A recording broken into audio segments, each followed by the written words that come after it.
On this edition of Battleground, news from the battleground state of Arizona. Former Republican Governor Doug Ducey endorses Donald Trump for president. Now, why is that surprising? Oh, we'll tell you.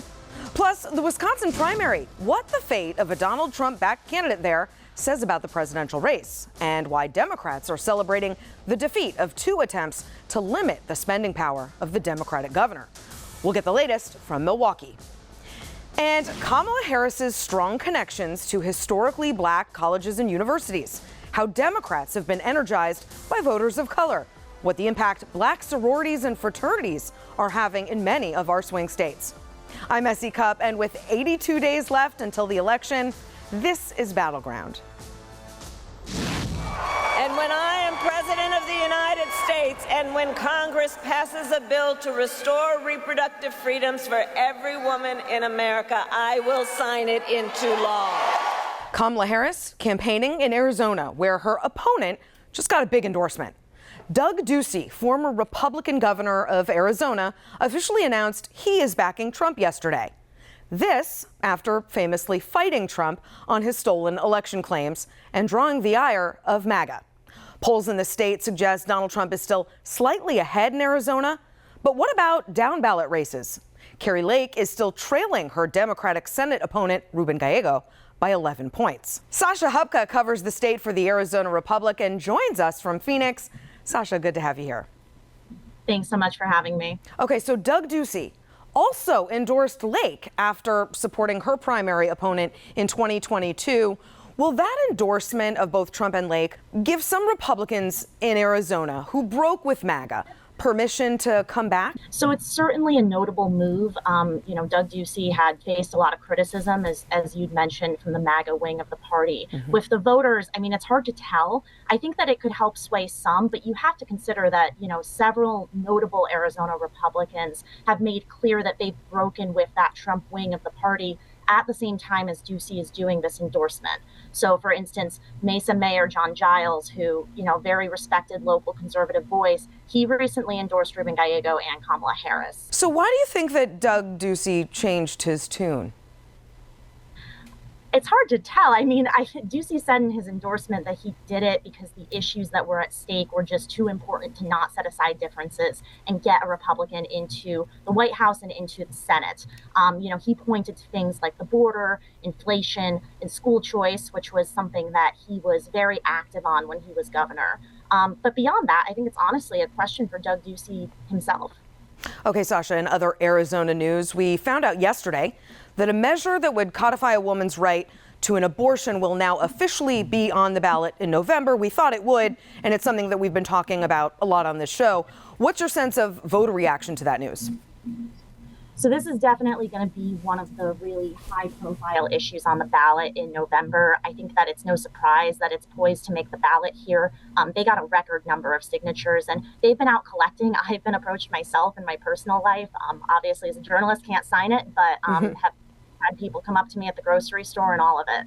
I think the question is now, does this ultimately galvanize a lot of left-leaning voters to come to the polls in November and help Democrats win up and down the ballot? That's certainly what they're hoping for here. So in general, let's just take a step back. What's your sense of how the race has changed in Arizona with Kamala Harris at the top of the ticket instead of Joe Biden?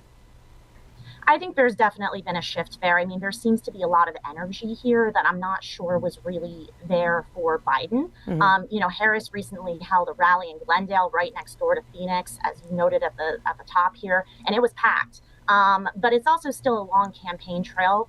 We've got some days left ahead of us, and I think it's ultimately going to come down to those swing voters who are pretty small in number and probably weren't most of the folks in attendance in Glendale. So we also talk a lot about Maricopa County here, and with good reason. It could be the county that's keeping us up late at night on election night. Tell us what's going on with the election official who lost his primary there and what that means going forward. So I think you're referring here to Stephen Richer, the current county recorder, who lost his Republican primary to Justin Heap, who's a state lawmaker who has kind of towed the line of election denialism, and he's fully embraced a lot of right-wing election proposals in the state legislature. The recorder controls early voting and voter registration here in Maricopa County, and with Richer out, It's really going to come down to Heap or Tim Stringham, the Democrat who is running against him. The thing with Stringham is that he's new to politics. He's relatively untested. Okay, and the issue of voter intimidation in Arizona and some recent court decisions on that, what could that mean for November? Yeah, we're definitely seeing a lot of action in the courts recently. You might recall that in 2022, we had folks sitting out in lawn chairs next to ballot drop boxes. Some of them bought pizza, and they were filming and photographing voters, and that sparked quite a few voter intimidation complaints.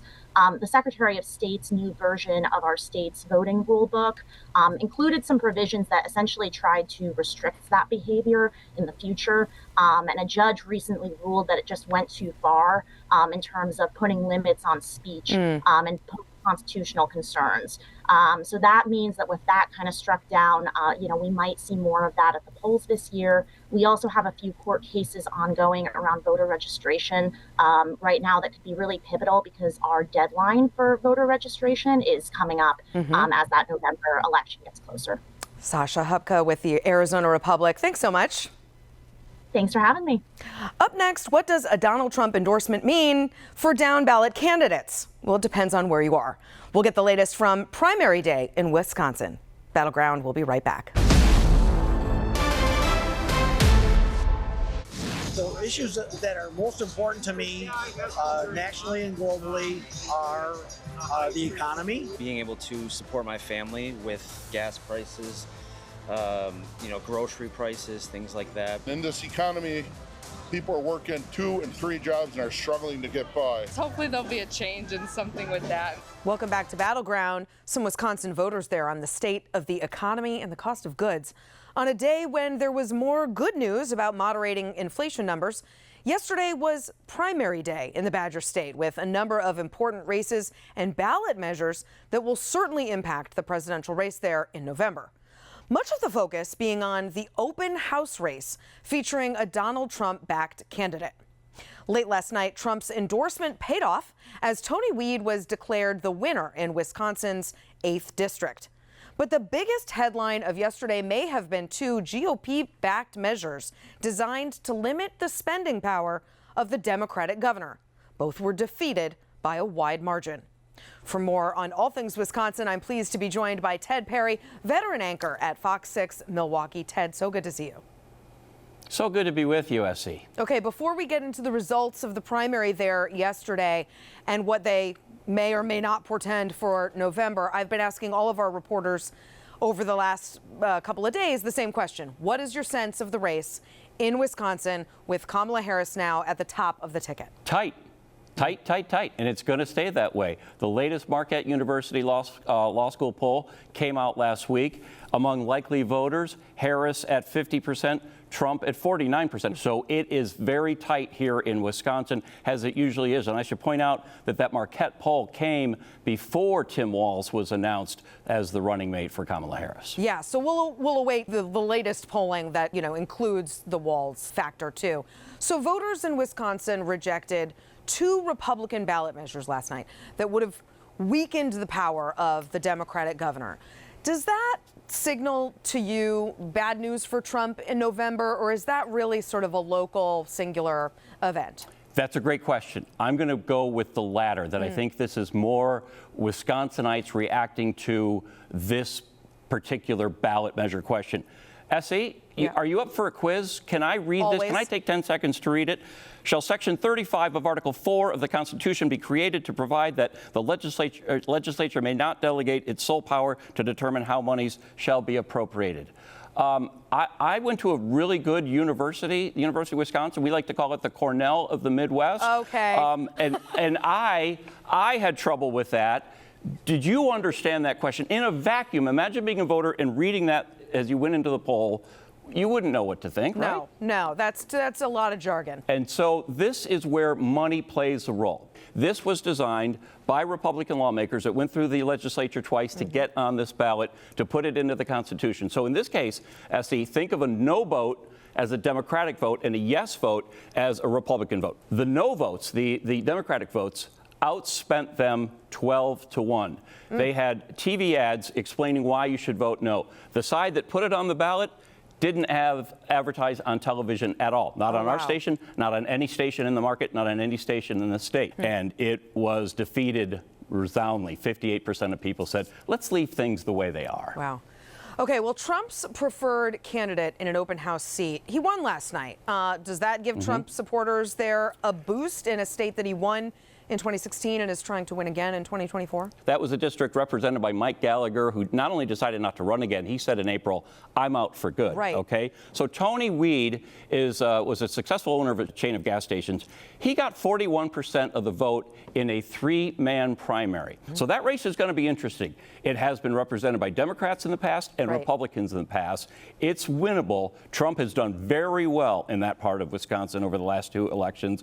But you have 2 first-time candidates, 2 people who have never held public office, an OBGYN and a businessman going head-to-head. That's going to be a race to watch. Absolutely. I remember a few years ago talking to former Governor Scott Walker about Walker-Obama voters, people that would vote for Obama and Scott Walker. So people in Wisconsin, they're a little independent. We know that. All right, talk to us. Yeah, go ahead.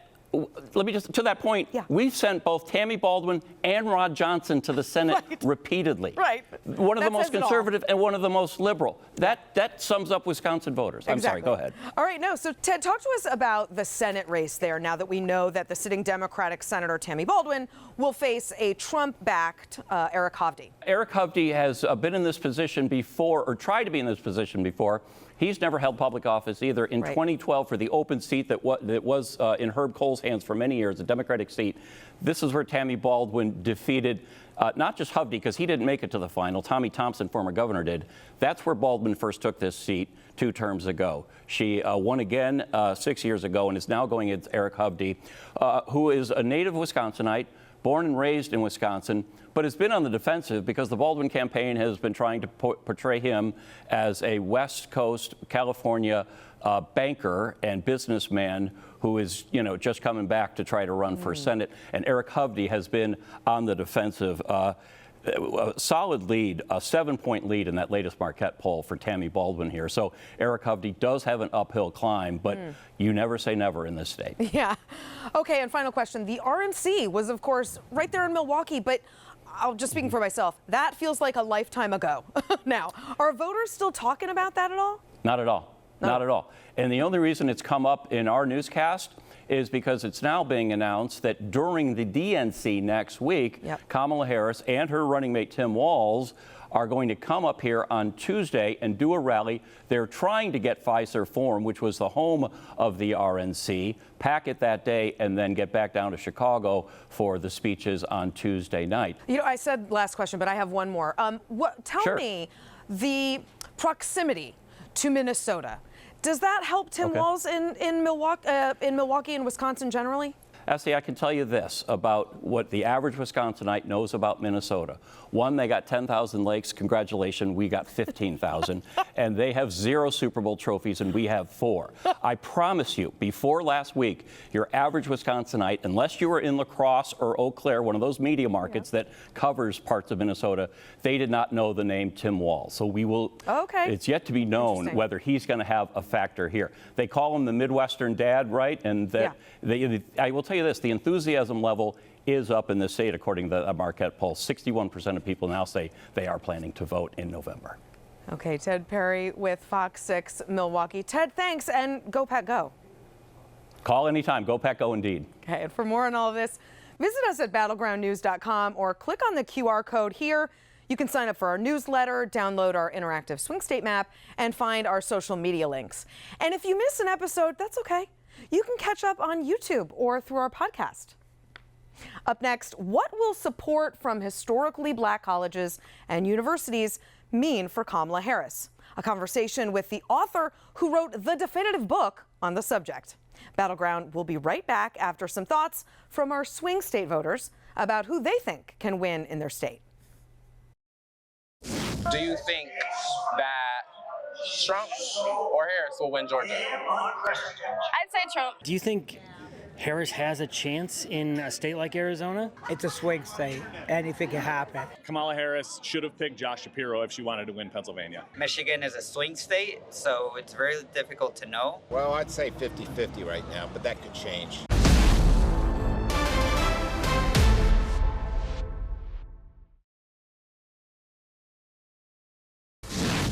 Family is my beloved Alpha Kappa Alpha, our Divine Nine, and my HBCU brothers and sisters. Welcome back to Battleground. Kamala Harris is a proud graduate of Howard University in Washington, D.C., one of the preeminent historically black colleges and universities in the U.S. Now, Democrats are hoping that her HBCU ties and voter mobilization among black sororities and fraternities could impact the race in many of our swing states. For more on this, I'm pleased to be joined by Forbes contributor and Rutgers professor Marybeth Gasman, author of the book HBCU, The Power of Historically Black Colleges and Universities. Marybeth, great to have you here. Thank you. Great to be here. Marybeth, Kamala Harris has long leaned into her HBCU bona fides. How important is this as she tries to inject renewed enthusiasm into a new Democratic ticket? I think it's really important. I think she's doing it already, and you're seeing the results of that. There are many folks in the black community who attended black colleges. Their parents attended black colleges, perhaps their grandparents. That's a really big deal. And so she definitely is going to want to lean in. But she's also going to want to attract folks who didn't do that, right? Black community who didn't do that. I think that the HBCU background resonates with the majority of the black community. Mm-hmm. And in swing states like Pennsylvania, where we are now, Georgia, North Carolina, and Michigan, there are strong HBCU alumni groups. What are you seeing in terms of enthusiasm and engagement there? Well, I'm seeing all kinds of things. In fact, I recently wrote a piece where I interviewed a whole bunch of African Americans who went to HBCUs, especially in some of those states. The majority of them are really excited. They're excited about her policies as well as the fact that she's an HBCU grad. But there were some people who went to HBCUs who said, I need to know more, and I disagree on some things. So, because what HBCUs do is they teach you to be critical thinkers. And so you're seeing that across the country. And so questions about policy and an agenda. Well, hopefully we'll get some answers on that soon.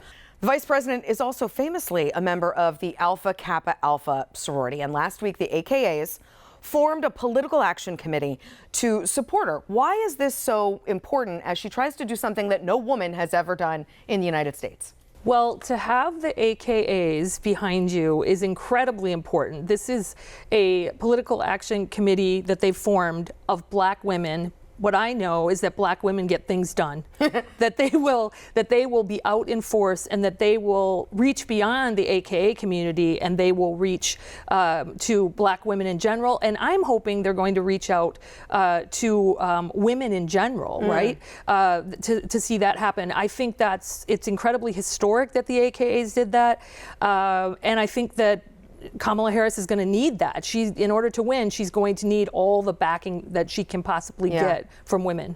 Well, and Obama famously mobilized HBCUs to turn states like North Carolina blue. So we'll see if she picks up on that. So finally, Donald Trump has often claimed that he did more for HBCUs than any other president. Do you think that narrative will play with HBCU alumni in swing states? I do not think that HBCU alumni believe that, and in part because there are quite a few HBCU leaders who have been working very hard to debunk that myth. I think that the major person responsible for getting money during the Trump administration for HBCUs is Alma Adams, who's a representative in North Carolina, and Congress. Congress, regardless of who's president, Republican or Democrat, typically supports HBCUs. And by the way, Republicans and Democrats both support HBCUs. Yes, good point. Okay, stay right there, Marybeth. I have a couple more questions about your home state of Michigan. Battleground, we'll be right back.